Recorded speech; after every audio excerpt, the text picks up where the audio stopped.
welcome back. Okay's Farm, Okay's talking to you here.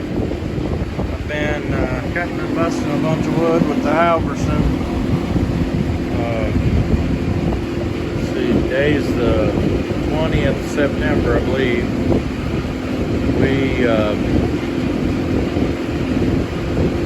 I haven't been in the woods for about a week now, or a little over a week. I've just been sending Kevin, and I've been staying here and working, making firewood. And I was busting some a while ago and got to noticing that my wedge was bent over some, and that weld down in there had broke.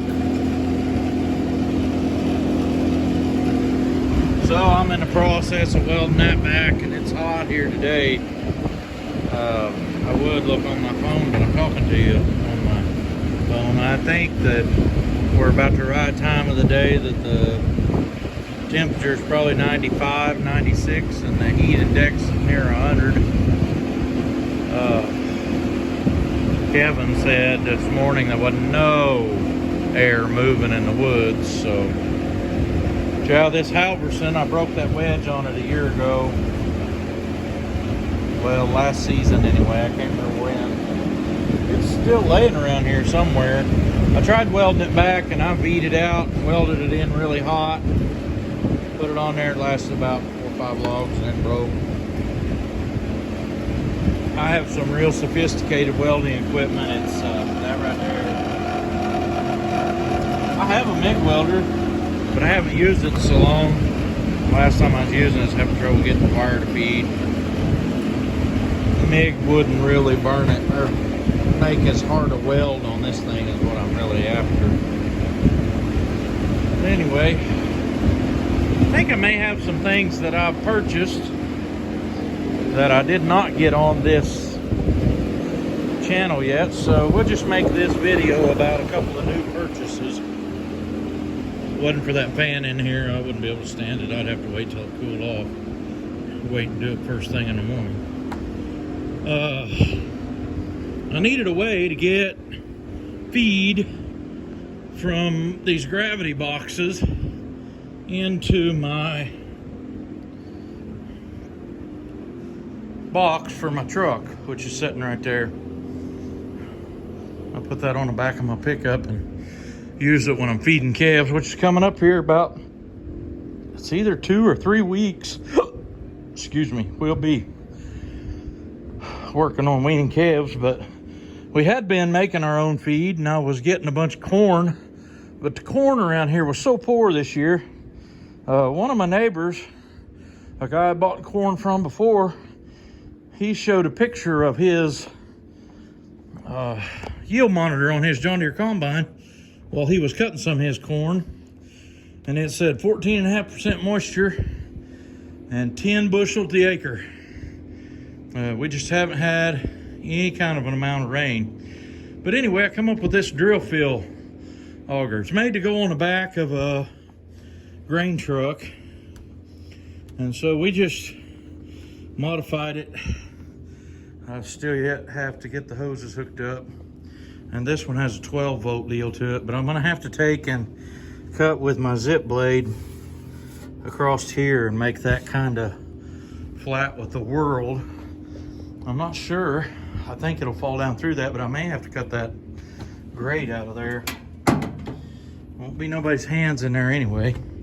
But this thing's hydraulic, and I can pick it up, put it right next to this gravity box, and run it off hydraulics of a tractor. And you can see the top of that gets way up there. I can surely make it to where it'll dump into my truck. So I went and got me a box load of feed. It wound up going up. I thought it would go down. The price of corn had come down some, but then that Ukraine deal, those commodity prices are really volatile. But anyway, I bought that auger. The boys helped me fix it up last week, one day.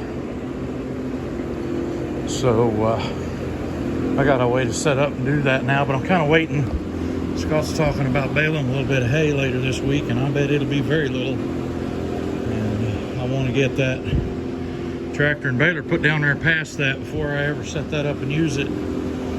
because it'll be hard to get past it once I set it up, I think, especially with a cab tractor.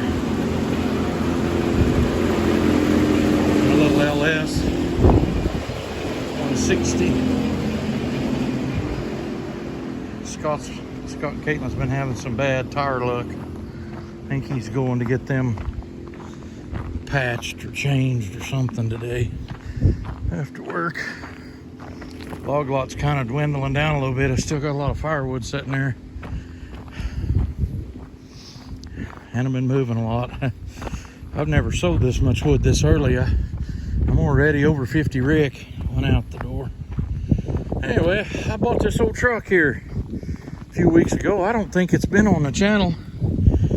It's a 89 S1900 466 motor, 5-speed, and it's got a real short bed, but I think that's gonna work out just perfect. I was wanting something that I could use to log with and be able to haul lumber. Just about everything that we would make and deliver is 8 and 10 foot anyway. She's a pretty good little hound. It had a bunch of leaks on the injection pump. The little primer pump leaked and all that. I've had some friends of mine doing some work to it. Got it all ready to use. I still yet got to put the tag on it, but pretty good little truck. Seems pretty tight. I'm planning on doing, time will tell, but I'm planning on making me some stake pockets that would be like right here. Probably use this back stake pocket, cut it out and make it bigger, and then box it and run a support beam across under the bed between the two, and try to make that big enough it would handle a 3x3 or a 3x4 or 4x4. May find me some big, I've done this before on a truck, worked real good. I might find me some big square tubing that was heavy to just cut out a hole, weld that square tubing in there, and then weld a support brace between them under the bed. And then I'll have 3.5 or 4 foot 4x4s maybe, or whatever size that I can pull up out of there and lay across the bed for dunnage when I go to hauling lumber. I use them for uprights when I'm hauling logs. This is not a 466E, it's a 466 no electric. It's all manual.